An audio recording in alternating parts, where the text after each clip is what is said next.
Um dos problemas gerados pela democracia constitucional desde o século XIX foi um desvio que a gente percebeu, olhando as duas palestras, não? Que foi lentamente uma constante. Quando a gente olha, no comecinho do século XIX, o Savigny, por exemplo, que já foi citado várias vezes, não? Ele dizia que o centro da reflexão jurídica, o ponto inicial, não, é a relação jurídica. Foi isso que ele disse. O resto vem depois. Direito objetivo, direito subjetivo, etc. Mas o tema fundamental é a relação jurídica. E aí, na cabeça dele, direito subjetivo e dever. Isso que devia ser o foco. O que aconteceu depois, e no correr do século XIX, é que cada vez mais a legislação tomou lugar disso. Então, nós focamos toda a interpretação e todo o trabalho do direito, não, nessa figura, interpretar leis ou interpretar normas, que culminou no século XX com a ideia de que direito é um ordenamento e nós temos que olhar para o que diz a lei, o que diz a norma e interpretar nesse sentido. Não? E nós perdemos aquele foco inicial que, na verdade, fazia com que o poder judiciário, por que ele não fazia leis? Porque não era a função dele era criar direitos. Isso era importante, que o direito não se cria pela lei, o direito se cria pelo poder judiciário. Só ele consegue fazer isso. Bom, como é que era, Batuíras? O que vale realmente é o que o juiz... Como é que era a história? Não, você conta sempre isso. Não, bom direito... O bom direito é aquele que o juiz te concede, o tribunal confirma e passa o prazo da rescisão. É isso aí. Na verdade, esse é o grande trabalho do Poder Judiciário, que ficou perdido. Eu não sei se hoje a gente está, por várias razões, sentindo uma volta. Quando fica, sei lá, neoconstitucionalismo, princípios, não? Talvez esteja escondido aí, não consciente, a percepção de que o trabalho não é ficar interpretando lei, realmente é olhar direitos. O que eu reconheço como direito e o que eu não reconheço como direito. Você falou nessa linha. Não sei se a gente tem que voltar a pensar nisso. Essa é a grande tarefa do Poder Judiciário. Não é ficar fazendo norma, nem lei, nem de espécie nenhuma. Deixa isso para o Judiciário, deixa isso para o Legislativo e para o Executivo. Pense em criar direitos ou não criar direitos. Essa é a grande função.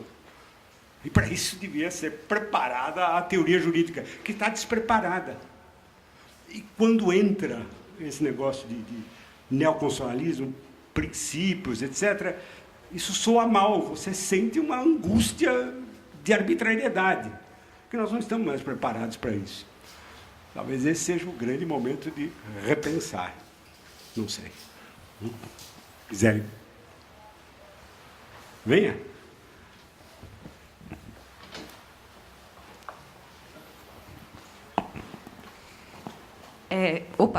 Primeiro de tudo, eu queria agradecer bastante pelas exposições, foram extremamente instigantes. E eu tenho uma pergunta específica para o José Rodrigo, bem sintética, bem breve, que diz respeito ao valor do texto, porque me parece implícito na sua exposição de que você não está disposto, ou pelo menos num primeiro momento, a dispensar o texto. Então, eu gostaria de perguntar para você qual é a sua perspectiva a respeito do valor do texto, se é que ele tem algum. E, a depender da resposta que se dá a essa questão, quais são as implicações disso para a tarefa de estudar o direito? O que significa se tornar alguém que domina bem o que é o direito, que se aprofunda nisso, que se torna alguém... um sábio dentro desta prática, ou enfim. Seria essa a pergunta.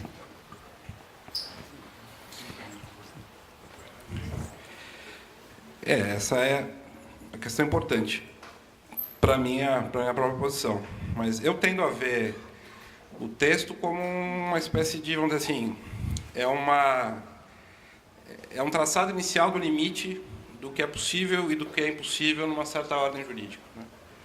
Que é feito em algum momento por alguém que tem autoridade, então ele traça esse parâmetro que imediatamente vai ser questionado sociedade pode entrar em disputa. Já entra necessariamente em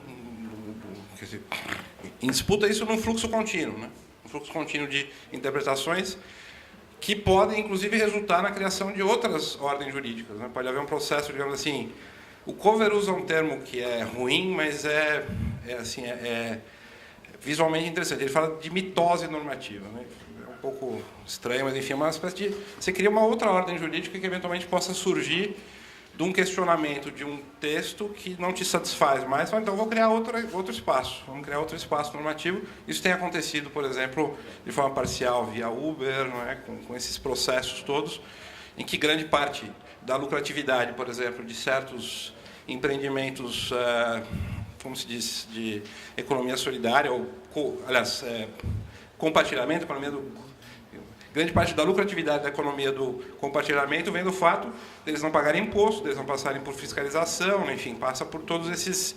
evitar essas normas que, na verdade, são, assim, pouco úteis para aquele processo de formação de sentido. Então, para mim, o texto é isso. Ele traça os limites do que é possível e do que é impossível, e ele vai estar necessariamente em questão, porque outras formas de vida, outras expressões, outras demandas sociais vão surgir o tempo todo, que vão colocar o texto em questão. Então, a indeterminação nunca é do texto, a indeterminação é da vida social, a indeterminação é do processo de juris gênese, né, como o Cover fala aqui, é constante, que vai forçando, digamos assim, uma revisão constante, tanto do sentido do texto de uma certa ordem normativa para ela manter a sua integridade mínima, né, porque você tem que matar sentidos para manter aquela integridade, quanto, eventualmente, com a criação de outras ordens normativas que pode ser um Estado independente, ou pode ser, né, o Uber como espaço de regulação independente, que também vão se construindo. Então, o texto, na verdade, o texto, para mim, é o limite, né? Uma espécie de limite, ele traça a borda, né, assim, a fronteira daquela ordem normativa, e ela vai, então, disputando essas fronteiras e tentando manter essas fronteiras constantemente. Então, a primeira coisa que eu diria para quem quer estudar direito é não olhar o texto como texto, né? É olhar o texto como uma expressão de um certo projeto de forma de vida, uma certa legitimação de certas práticas, né, que estão o tempo todo sendo questionadas no processo social de disputa, né, porque cada interesse novo que surge desestabiliza interesses anteriores, né, novos grupos surgem, demandas surgem e desestabilizam tanto o poder simbólico quanto o poder, então, digamos, a distribuição de renda, enfim, né, conflitos distributivos e conflitos de reconhecimento. Então, seria essa a resposta. Quer dizer, então, o texto é esse limite, são as bordas dessa ordem jurídica que sempre está em disputa, e, para o saber jurídico, isso significa não olhar o texto como um texto, olhar o texto como, né, uma prática, a legitimação de uma prática social que está em efervescência, né, e várias... Daí a ideia de olhar o direito como um conflito de... Estou falando provocativamente, né, ainda sem uma terminologia talvez tão adequada, mas um conflito de legalidades, de projetos de legalidade, ou projetos instituintes, né, que o tempo todo vão surgindo, né, no seio da sociedade. Então, vamos lá. Obrigado.